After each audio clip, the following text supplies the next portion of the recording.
The queen disguised herself as an old peddler woman. Then she travelled to the dwarf's cottage, knocked on the door and shouted, "Laces and ribbons for sale!" "What harm can this poor old woman do to me?" thought Snow White.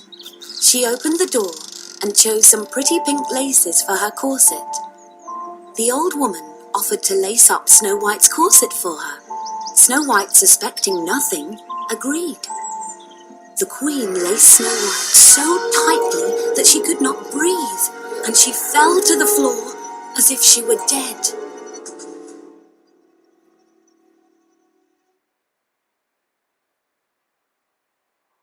The dwarfs were shocked to find their beloved Snow White lying on the floor. When they saw how tightly she was laced, they cut the new laces. Soon she began to breathe again, and gradually the colour returned to her cheeks. The dwarfs were convinced that the old peddler woman must have been Snow White's wicked stepmother. They again warned Snow White to take great care. The queen hurried back through the forest filled with joy. When she reached the palace, she went straight to her magic mirror. When the queen asked the usual question, the mirror replied, "Snow White is living still, and though thou, my queen, art certainly fair, this child's great beauty doth make her more fair." The queen was enraged. She prepared a poisoned comb, disguised herself, and travelled to the dwarf's cottage. She knocked on the door and shouted, "Pretty things to sell!" Snow White put her head out of the window. "I have promised to open the door to no one." "Never mind, you can look," replied the queen, holding up the dainty comb. Snow White could not resist it, and she opened the door.